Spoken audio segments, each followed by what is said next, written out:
안녕하십니까 여러분, 반갑습니다. 열정을 다해 지도하는 허니쌤입니다. 인사말을 좀 바꿔봤습니다.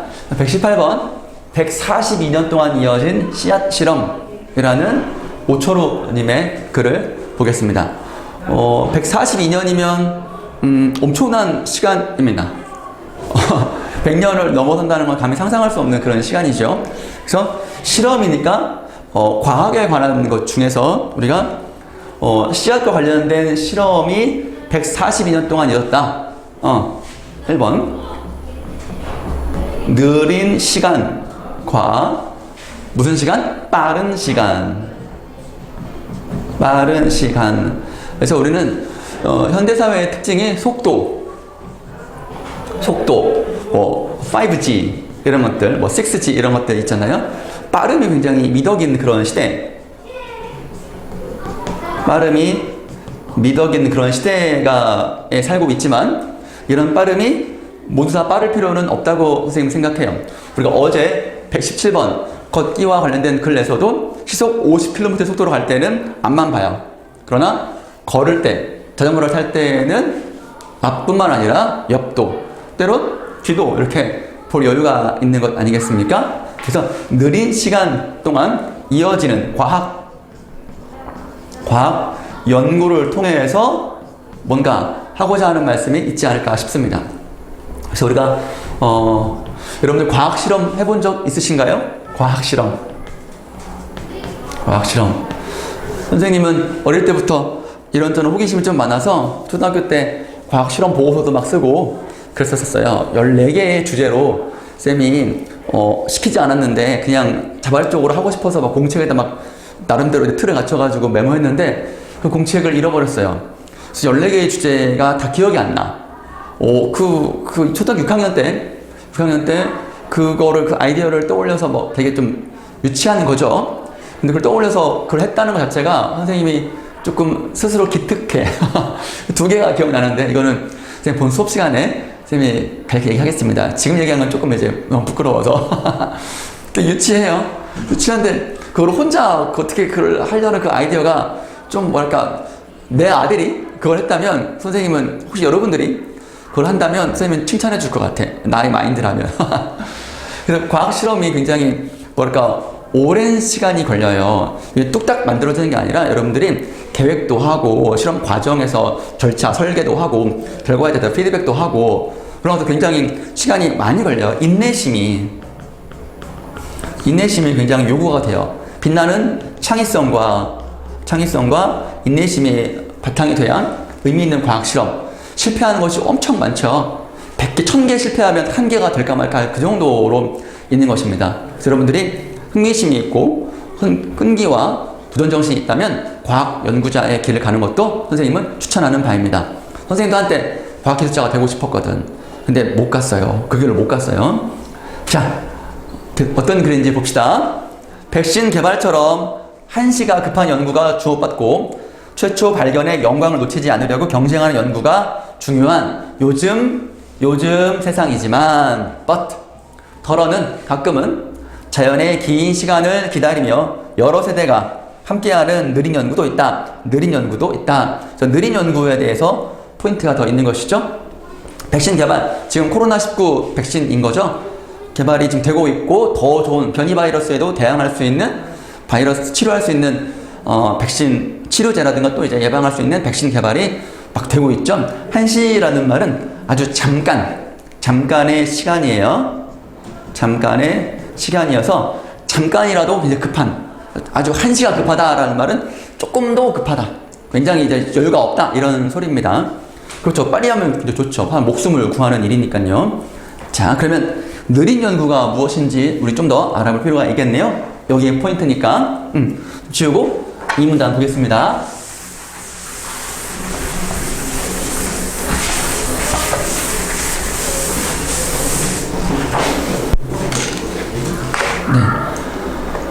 오스트레일리아 퀸즐랜드 대학 물리학과에서는 사례 소개네요. 1927년, 그럼 100년 좀 안 됐죠. 지금 21년이니까 시작한 실험이 이어지고 있다.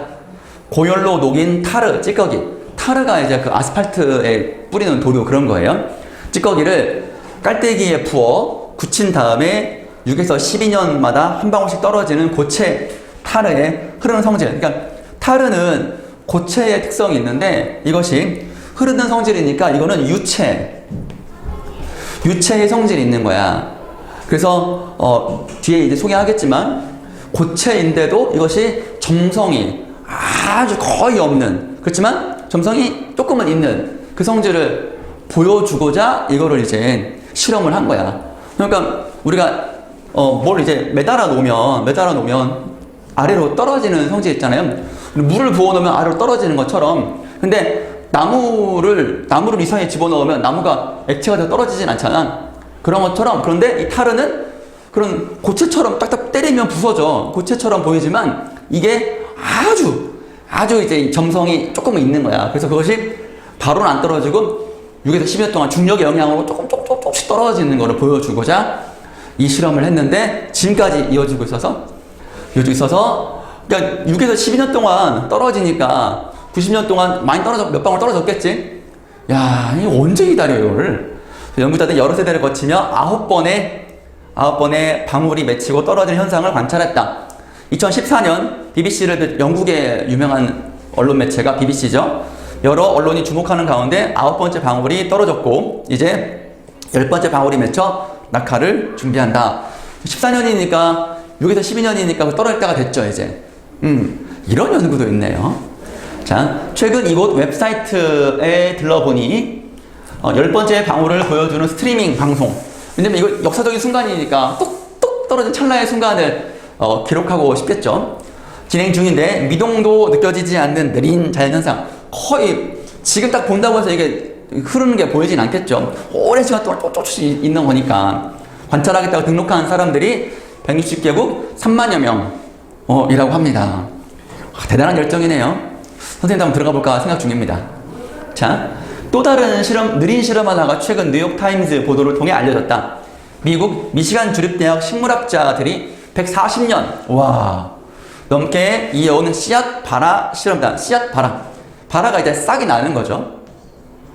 싹이 트는 것이 발화죠. 1879년 윌리엄 제임스 빌 교수가 씨앗이 흙 속에서 얼마나 오래 쉬면 이제 이게 씨앗이 심다고 바로 싹이 나는 게 아니야. 씨앗에 따라서 좀 오래 있다가 싹이 나고 바로 싹이 나고 한참 있다가 싹이 나고 하는 것이 다르잖아. 그런 거를 이제 알아보려고 이 실험을 구상했대. 주변 농민들도 궁금해하던 물음이었대. 왜냐면 이 씨앗이 언제 있는지 알면 바로 씨앗을 심을 수 있으니까. 그지? 아마도 그랬을 거야. 흙, 겨자, 강아지풀 같은 21종의 씨앗 50개씩을 흙모래와 함께 담은 병 20개를 만들어 남들 모르게 캠퍼스 한쪽에 묻어두었다. 이후 5년에 한 병씩 꺼내 씨앗이 싹을 틔우는지 관찰했다. 그래? 선생님이 정확하게 실험 개요를 잘 모르지만 5년 안에 씨앗이 발화하지 않았을까? 싹이 다 나가지고 다 죽진 않았을까? 병에 있으면은 산소 못 들어가서 죽는 거 아닌가? 라는 의문이 좀 드네? 그래도 뭐 잘 설계했겠지. 지금까지 유지되고 있는 거 보니까. 궁금해, 이런 것들은. 세월이 흘러 실험 후세대 연구자들이 이어받아 계속된다. 후세대 연구자들, 교수님, 제자의 제자들이 계속해서 이어졌겠지? 병을 묻은 곳을 표시한 비밀 지도는 후세대에 계속 건네졌다. 그동안 실험 주기는 5년에서 10년, 20년으로 수정됐다. 뭐 이유가 있겠지? 2000년에 꺼낸 14번째 병에 이어 코로나19 탓에 미뤄진 15번째 병이 지난달 띄어쓰기 해야 되는데 햇빛을 피해 캄캄한 새벽에 꺼내졌다. 실험은 21년 만에 다시 시작돼 분주해졌다. 바빠졌다. 이제 4개의 병, 80년의 실험이 남았다. 아직도 남았네요. 네. 자, 여기 6문단 선생님 좀 미리 꺼냈네, 이거를. 자, 6문단. 세대를 거치며 실험도 다양해졌다. DNA를 모르던 19세기의 실험은 씨앗이 얼마나 오래 때를 기다리며 살아있는가 라는 단순한 물음에서 시작했지만 지금은 분자생물학 덕분에 더 깊이 들어가는 거죠. 원자나 분자 이런 식으로 훨씬 흥미로운 물음을 다룬다. 어떤 물음인지는 잘 모르겠네요. 이 글에서는 소개가 좀 어렵겠죠. 아무래도 여러분들 전문적인 책을 좀 봐야 될 것 같아요. 평범한 씨앗은 자연 상태에서 한 세기 넘게 전해져 귀한 보물이 됐다. 그렇죠. 5월의 연구는 그거를 누구도 대체할 수가 없잖아. 그 시간 동안 필요한 연구는. 앞세대가 심은 나무를 연구하고 또 뒷세대의 연구를 위해 나무를 심는 삼림과학자들을 만난 적이 있다. 자연의 시간과 함께 느리게 연구하는 이들에게 협업하는, 함께 힘을 합치는 동료는 동시대뿐 아니라 통시대 과학자. 언어 유희 같지만 동시대는 같은 시대이고 통시대는 여러 시대를 넘어서, 그러니까 선배가 먼저 하고 그다음에 후세대 같이 하는 것은 바로 통시대 과학자들의 연구라고 본다는 얘기죠. 그러니까 같은 시기에 내가 동료들이랑 같이 함께하는 것은 동시대. 근데 이거를 윗세대, 앞선 세대의 선배들과 쭉 이어서 하는 것은 통시대. 그러니까 가로와 세로가 같이 조화를 이루는 연구가 동시대뿐만 아니라 통시대 과학자들이라는 얘기겠죠.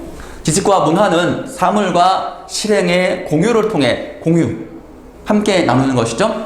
세대를 넘어 연결된다.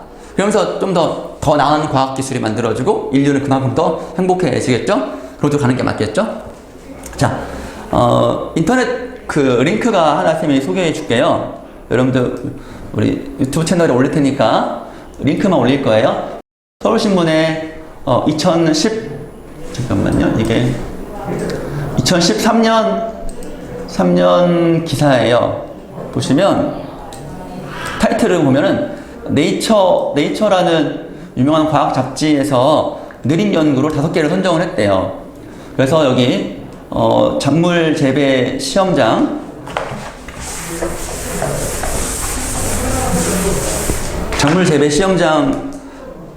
요 지워야 되겠네. 여기 사진 보시면 이게 이제 그거예요. 타르 찌꺼기를 한 방울씩 떨어지게 만든 호주 퀸즐랜드 대의 연구 장치가 되겠습니다. 잘 보이시나? 여기 보시면 여기에 이제 이 깔때기에 타르가 있고 여기로 이게 매달려 있는 거야. 이게 이 덩어리가 뚝 떨어지는 거지. 이게 이렇게 보시고요. 이것이 이제 오랫동안 이어졌다는 것이고, 태양의 흑점 활동 연구도 그렇고, 그 다음에 여기 화산 관측 연구도 그렇고, 그 다음에 인간 성장사 실험 연구도 그렇고, 또 여기 품종에 대한, 농산물에 대한 연구, 이런 것들이 소개가 된 글을 여러분들께 이제 올려놓을 테니까 흥미있는 사람들 한번 보시기 바랍니다. 자, 이번 시간 느린 과학에 대한 연구를 살펴봤습니다. 여러분들 좀 어땠습니까? 과학 좋아하는 친구들에게 이 글이 좀 도움이 되지 않았을까 싶습니다. 오랜만에 선생님도 잠자던 과학자의 실험자의 본능을 깨달았어요. 본능을 떠올린 것 같아요. 아주 좋은 글이었습니다. 이번 시간 여기까지 하겠습니다. 수고했습니다. 안녕.